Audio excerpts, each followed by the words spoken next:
Hi there, YouTube. Well, I thought I'd do a little bit of a follow-up with the Kobalt 24-volt brushless electric saw. And I think this is day 3 of me using it. I'm out here in the woods on my property, clearing trail, cutting up down limbs, all sorts of fun things. So today I used the 6 amp hour battery. And that thing was awesome. It lasted me maybe about a good hour.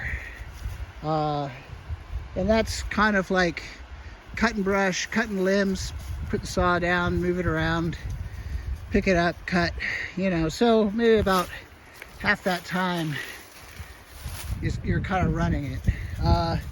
You can kind of see here, well, it's hard to see on the camera, but you can see kind of the trail. I pretty much cut from here all the way kind of back through here.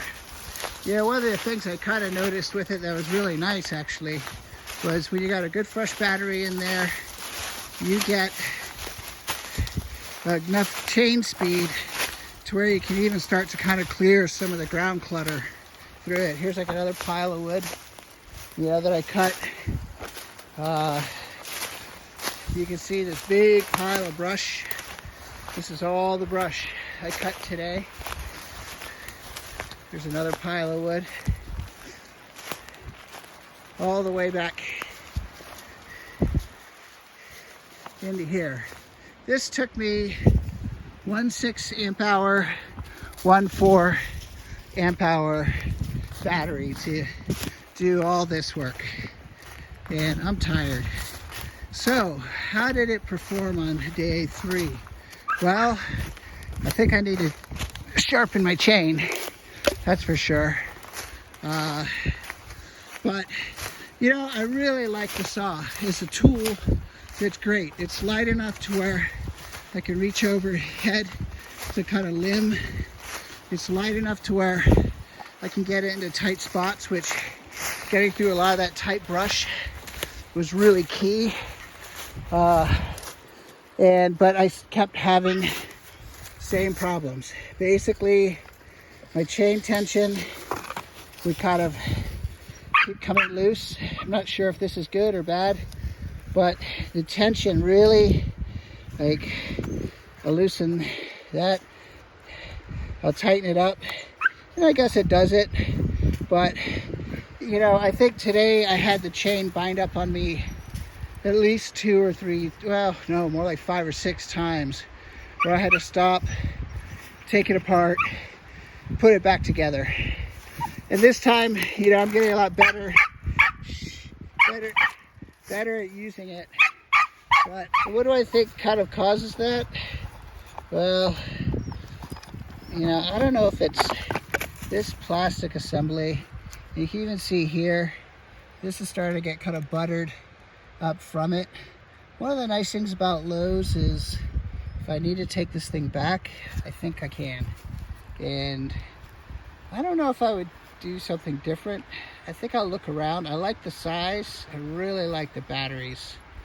I'm not really sure if maybe I just need to get a little bit beefier saw and do that, or just kind of use this a little easier and stay out of the brush and stuff. But anyway, I still think I would buy this again.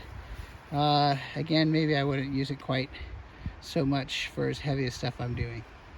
Anyway, let me think about it on the way back to the truck, and I'll see if I got any thoughts about it. Okay, here's one thing I thought about. The single thing that's the biggest pain in the butt on this is this little pin. This little pin needs to go into that hole. And so when I'm constantly having this chain come off and I got to reassemble it, the hardest part is getting that pin in that hole.